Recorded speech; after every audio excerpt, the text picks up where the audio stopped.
I don't know who Valerie thinks she is, but that whole knocking on someone's door and acting like you own the joint thing does not work for every place. She better be happy that it wasn't JB home and it was Brody instead, because that would have gone left. Just seeing what JB did to Victor. Anyway, this is my quick recap for if Too Close to Home. I almost said Love News wrong. Too Close to Home, Season 1, Episode 8. This is the season finale. The Evil Dragon. So they get into the house, and of course Victor goes, runs up, no, and of course Dax goes, runs upstairs to Victor along with Valerie. While that's going on upstairs, downstairs you have this awkward, very awkward situation between Anna and her sister and Bonnie and Brody, because Anna saw Bonnie and Brody having sex, but Anna can't be mad because Anna gave Bonnie, well, she didn't realize it, but she gave her sister the green lights. It's like, well, you know, I'm not interested in Brody. I just hope that he's doing well. I feel sorry for what I did to him when I initially left, type of thing. So she better not show her butt. She better not show herself. She goes upstairs to see how Victor's doing. Victor's just like, I'll live. I'm okay. And they're just like, oh no, we need to get him out of here. We need to get him out of here. He needs to go to the hospital. And Brody's making complete and utter sense. Brody's trying to let them know, no, he had a collapsed lungs. It's like, what about internal bleeding? He got checked out by the paramedics. He's fine. It's like, wait, but he's still here. Exactly. He's still here. Doesn't make any sense. So it's just like, no, we need to helicopter him, flight out. I'm thinking, do you guys have that money? Do you guys have the money for that? Does he have that type of insurance? Like, is there something I'm missing? Because last time I checked, you guys don't have any money. You use all your money to come back down here. Anyway, so, and the fact that they're trying to make it seem like Brody doesn't know what he's talking about. Everyone knows the air pressure in an airplane could do wonders on you if you're sick. Even if you have like an ear infection or something, your eardrum could explode. Come on, this is common sense. These things people know. Anyway, while all that's going on, if Valerie's still like, of course this is your fault, Anna. This is your fault. Anna goes because she wants to go and leave. She just wants to go and get out of there. Bonnie's trying to console her sister, and he's trying to say, oh, you know what, I'm fine, I'm good, I'm good.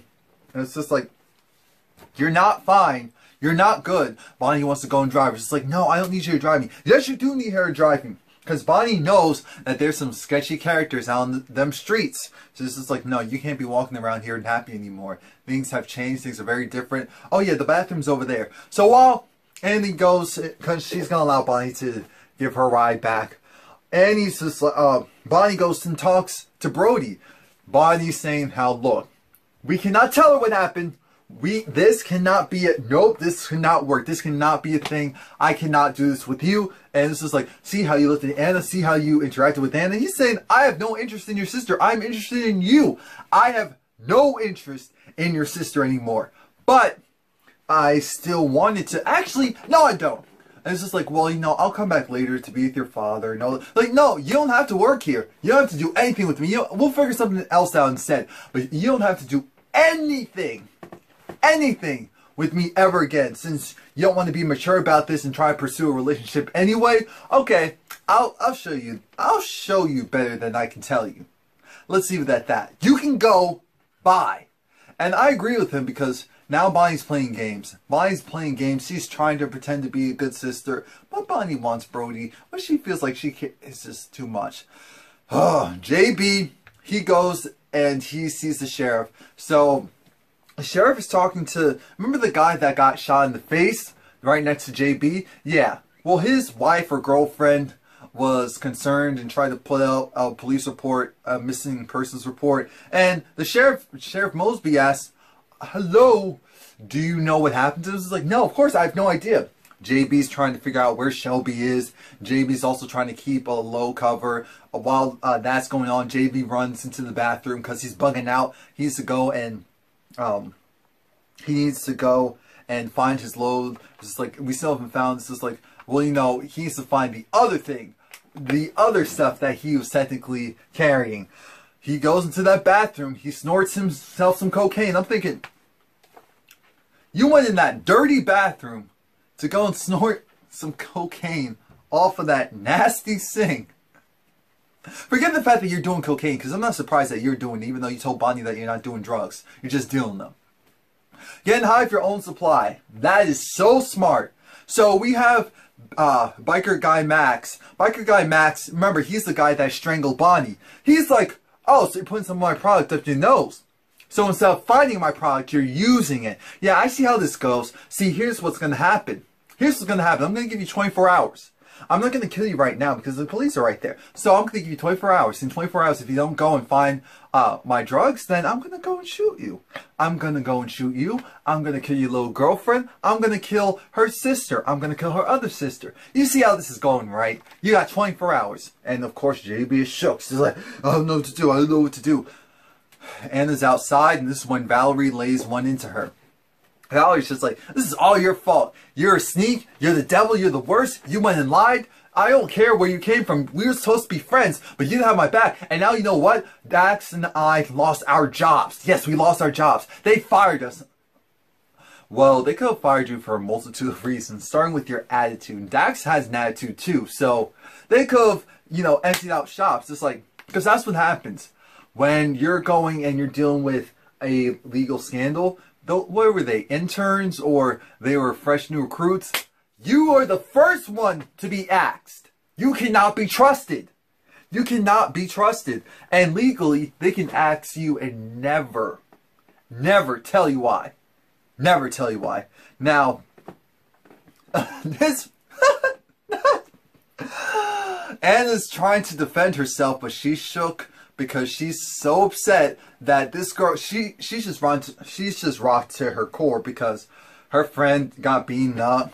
She's dealing with the whole cheating scandal. You know, Valerie's going blurring it out to everyone who will listen that Anna went and slept with the president. So it's just a lot to handle. It's a lot for one person to deal with. And Valerie, of course, Bonnie's like, okay, we're leaving. But it's just like, and who are you to her? I'm thinking, she doesn't have to answer you, but of course, Bonnie being the nice one says, I'm her sister. Oh, we need to watch out for her because she's a dragon.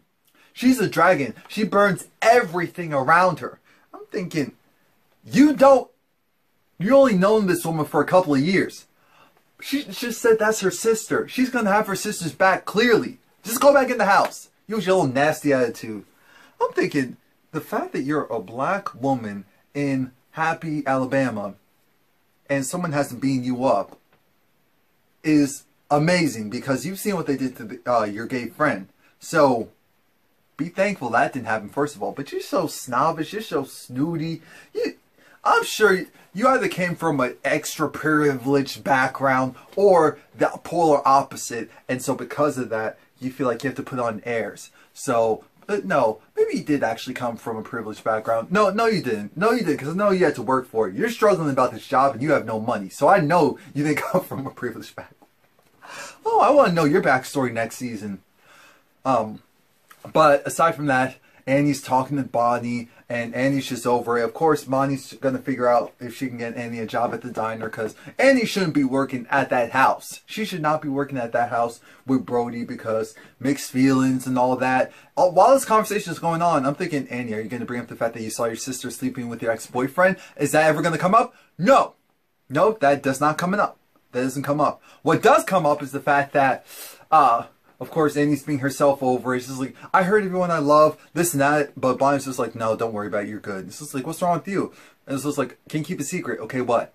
JB is dealing drugs and he lost his load and it was Shelby's fault. Shelby took it. And because of all of that, this guy, when he yoked me up, what did he do? He choked you? Yes, that's why I'm trying to watch out for you, because you're in danger. We're all in danger. This is like, where's JB? I don't know. We're going to have to figure this out, because you can't be going around and having people choke you up, yoke you up at your place of work, period. And we need to tell someone. We need to tell someone. Now, while that's going on, you have Valerie back in the house. And Valerie, she's finally, since Annie's gone, she said everything she needs to say to Annie. Now she's talking with Brody. Now she's hitting on Brody. She's like, oh my gosh, when I saw you, I thought I saw Jesus. I'm thinking, oh, here we go. And I'm thinking, you're trying to hit on him, even though you're insulting him and insulting his where he lives. And it's just like, the trailers that they're living in, it's just like, yeah, of course, my daddy actually owns them. It's like, oh, but you know they're horrible. It's like, yeah, but that's what some people can afford. So it's like, I didn't understand why some people can afford it, but how come Annie didn't go and let me know what's going on? I don't understand that. It's just like, well, you know, sometimes people, when they're ashamed of where they come from, they like to create new realities and live in those realities. She had this look of, Shamar? Did you just say something smart? Oh, it was just like, look, not everyone in Happy Alabama is illiterate and dumb like what you like to assume. So it's like, yeah, I apologize, because that's exactly what I was thinking. I mean, Valerie, you were, even with you trying to flirt and be nice, you were rude and disrespectful. You were so rude and disrespectful. And it was just like, oh, so did you go to college? He was like, yeah, I went to university. I went and he studied some type of science. It was either science having to deal with agriculture or science having to deal with, like, what is it? Psychology or something of that nature. Something. But, you know, he's definitely smart. He doesn't come off as dumb. He doesn't come off as a brute. I guess him and Annie both got opportunities to go to school, and she decided to go away and leave, and he had the opportunity to stay. And he had to stay because his mother got sick. So that's what started it all, because he was almost done. He was close, and then his mom got sick, so he had to drop out, and that was the end of that. And that's why he's still here, and that's why he's dealing with the farm and all of that. Now, of course, Victor comes, not Victor, Dax comes over and it's just like, yeah, so what's going on? Well, Valerie and Dax, they don't have any money, so they're going to need to stay there. And thankfully, Brody was the one that brought it up. So it's like, your friend's here, so you should be staying here with him. So it's like, Brody, that's why we like you. Well, I know some people like you because they're like, oh, great. I'm just like, okay, whatever. But while that's happening, and they, of course, graciously accept, because we find out they have no money. So I'm still trying to figure out how could they go and airlift Victor out of there. And they lost their job, so they don't have any insurance. Come on now. Come on. Anyway, JB comes to the house because he honks the horn. Brody goes outside. Brody and him have a confrontation. It doesn't end up physical, but this is where we find out that the mother who died was JB's. And so Brody's parent is the father. They got together, so they're half siblings. And you can tell because they don't look like they were raised together in one household. JB let his environment get the better of him. Brody, you know, taking up with his father, is just like very intelligent. He's going to go make something more of himself. Unfortunately, the family got sick, so he came back to support them all. And JB is trying to get the farm because he needs to go and use the house as collateral. He's just like, the place is worth $300,000. I can go and at least get $150,000. You need to go and give me my halves. It's like, Mama, let me halves. It's like, no, Daddy, this is Daddy's property. So I am the, I own the estate. Not own the estate, but I'm the estate representative. So I have the attorney of will, power of attorney over my father. As a result, you're not getting anything. And you can either come and fight me and see how that goes, or you can bounce. Now, while JB was looking like he's taking that cigarette, thinking, Lord, am I really going to fight this man? He gets a phone call and he finds out where Shelby is. So he's like, okay, I'm coming back for what's mine. Rebel is going at her mom. So it's like, well, you know, people are asking me if my mom was the slut that went and slept with the president. And I said yes. I'm thinking, little girl, you're doing too much.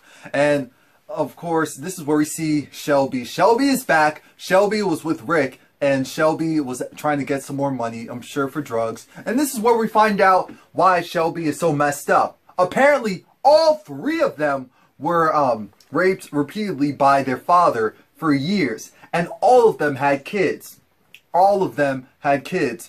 Apparently, Bonnie had it the worst. And that explains why Bonnie just accepts everything and is just like, whatever, I just want to help everyone now. Because she's been through it the worst. Shelby's thinking, oh, well, he touched me, you didn't do anything, you left. Yeah, and Anna's just like, I didn't do anything. I'm the one that actually said something about it. I'm the one that actually, at the end of the day, helped put a stop to it. I didn't do anything. I left, but I took care of the situation. And that's why Mama doesn't like me. And that's why she'll never like me. Because I took her husband away from her. Because I exposed the truth. She let it happen to us for years. So we had kid after kid. We all miscarried. We all also had to give birth to the kids that our father impregnated us with. So I'm thinking, Lord Jesus, her child and Shelby's son are sister cousins? Sister brother cousins? Jesus. And then all of Bonnie's kids are with her father. Oh God. No wonder that, oh my, it makes so much sense. It's just too much. It's too much. And Bonnie's trying to console Shelby because Shelby's just like, I'm sorry, I didn't know how bad it was for you guys too. Then, this is where JB comes and he's trying to take Shelby away. And Bonnie's trying to protect her. And it's just like, no. I mean, Bonnie, JB's just like, you better leave. It's just like, or what? You gonna hit me? Is that what it's come to now? You that messed up? And he's like, no, just get out of my way. And he goes and he tries to take her. And then Annie finally jumps in and tries to help. You see these grown men that clearly could mollywop JB stand there and do nothing. They're just posted up watching this. It's like, Lord, we're not getting involved with this. The mother, who I thought was going to roll out of that trailer or roll the trailer on JB, was like, what's going on out there? Because mind you, the kids were there, so they know that they're sister cousins as well. Oh Lord Jesus, this is all too much. It is all too much. And then while JB's trying to take Shelby, we see this black van. They pull up and Biker Man Max, he has his goons, and the goons have guns, and it looks like machine guns. I'm like, wait a minute, what's going on? Is it that serious? It's like, so we don't know who gets shot. No, we do not know who gets shot. But please like, comment, subscribe if you haven't already done so. I don't know when season 2 is going to be coming around. This first season was cool, but again, with what Ashley Miller said, they definitely need to stop with making the scene so drawn out and making it so redundant with the lines, all of that. It doesn't hurt to bring on more writers. It's okay. Spread the wealth. Spread the wealth.